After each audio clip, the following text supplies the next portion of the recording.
Modern sharks may haunt our nightmares, but predators like Dunkleosteus bit through bone with 8,000 pounds of force. Leviathan devoured whales with 30-centimeter teeth, and Mosasaurus terrorized entire seas.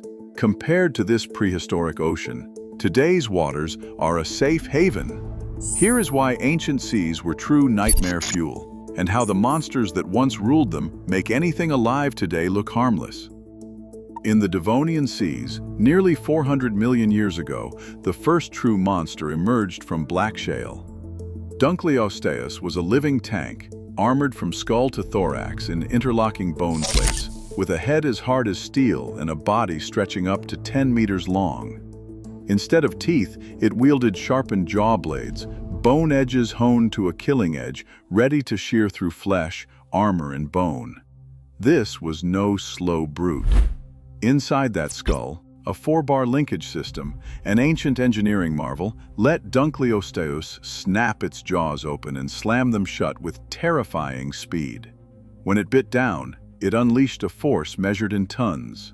Modern biomechanical studies built from Cleveland shale fossils show its bite could reach 8,000 pounds, enough to cleave through the thickest armor of its prey, or even another Dunkleosteus. The bite did not just crush, it sliced, the bladed jaws acting like a guillotine powered by muscle and leverage. For nearly 50 million years, Dunkleosteus was the apex predator of its world.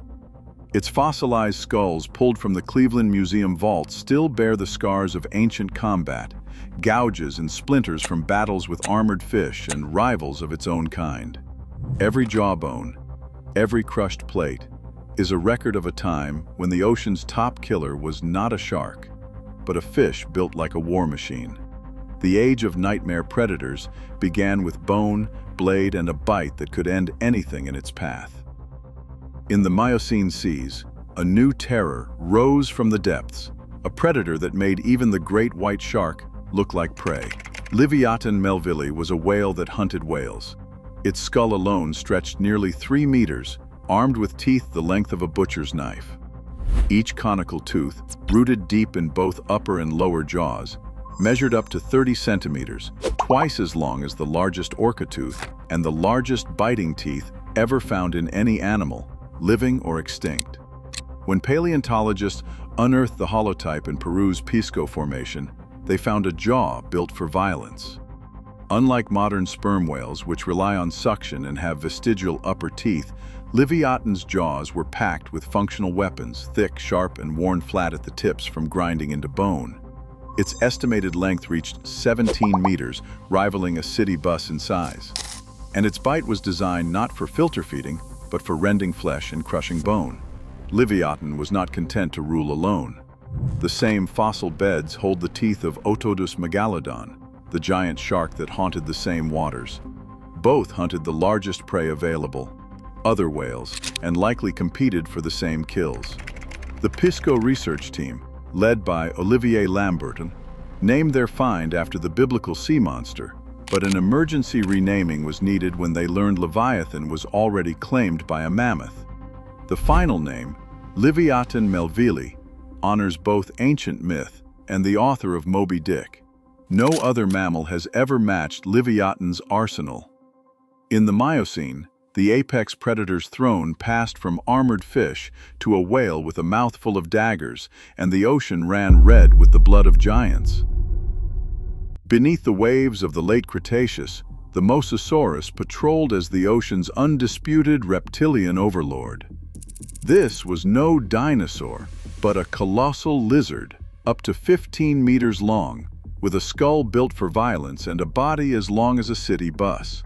Unlike the armored fish and whale hunting mammals that had ruled before, Mosasaurus brought a new kind of terror, air-breathing speed, and a mouth lined with weapons.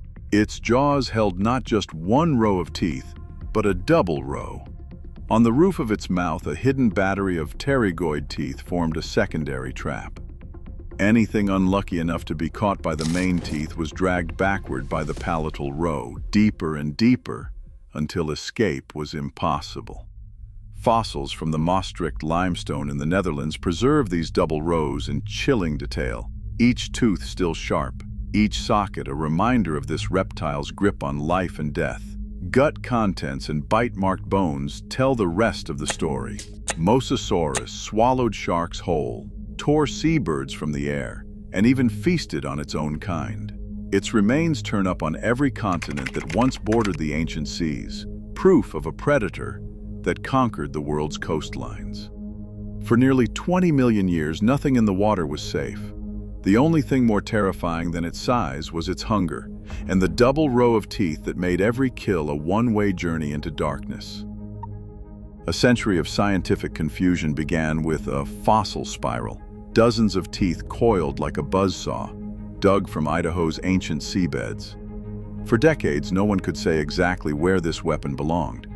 Some imagined a saw protruding from the snout, others pictured a spiral deep in the throat. Museum halls displayed wild reconstructions, each more nightmarish than the last. The real answer hid inside the rock, locked in cartilage for nearly 270 million years. In 2013, a team led by Leif Tapanila ran a helicoprion jaw through a CT scanner. The digital autopsy revealed the truth. The spiral whorl sat in the lower jaw, anchored near the hinge, not outside or in the throat. Each time the jaw closed, the spiral rolled backward, dragging prey across a row of serrated teeth, slicing it apart and pulling it deeper into the mouth. No fish alive today feeds like this. At up to 8 meters long, helicoprion haunted the Permian seas, a predator armed with a circular saw for a jaw. Even now, scientists debate exactly how this mechanism shredded its prey. But for the first time, the monster's secret is laid bare. An alien machine engineered by evolution that turned flesh to ribbons with every bite. A single fossil claw, unearthed from a German quarry in 2007, shattered every rule about what an arthropod could become. The chelicera, serrated, curved, and as long as a grown man's arm, belonged to Gycalopterus rhenanii, a sea scorpion that redefined the limits of invertebrate size. With that claw as a guide, paleontologists scaled up its ghostly owner, over 2.5 meters from armored head to paddle-shaped tail, making it the largest predatory arthropod ever discovered.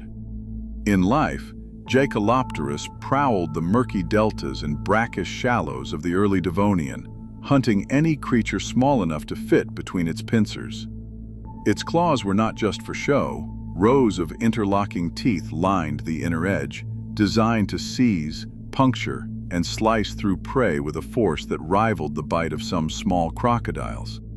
Trackways pressed into ancient silt hint that Gycalopterus could drag its armored bulk onto land, if only for a desperate crawl between pools or a brief ambush in the shallows. But water was its true element. With compound eyes tuned for low light and limbs built for swimming, it ruled the swampy margins where rivers met the sea.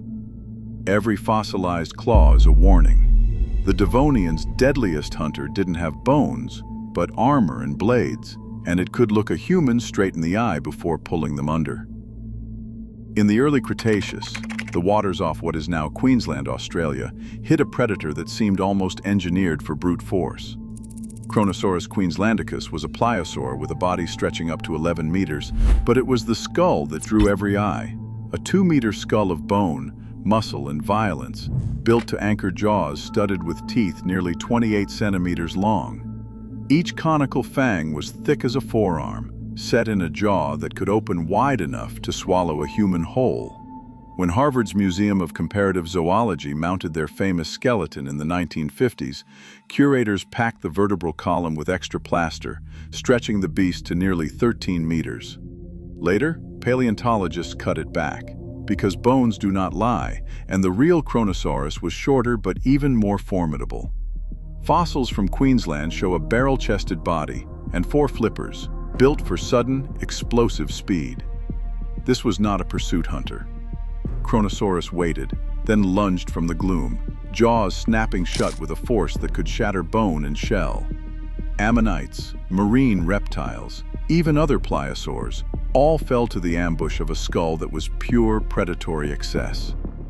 The museum mount may have exaggerated its length, but the terror was never in the numbers. It was in the bite. Today's oceans are the safest they have been in 400 million years because extinction erased monsters science can barely imagine. But those bones prove one thing: nature's capacity for terror never disappears. It only waits, reshaping itself just beneath the surface. Thanks for diving into the abyss with me.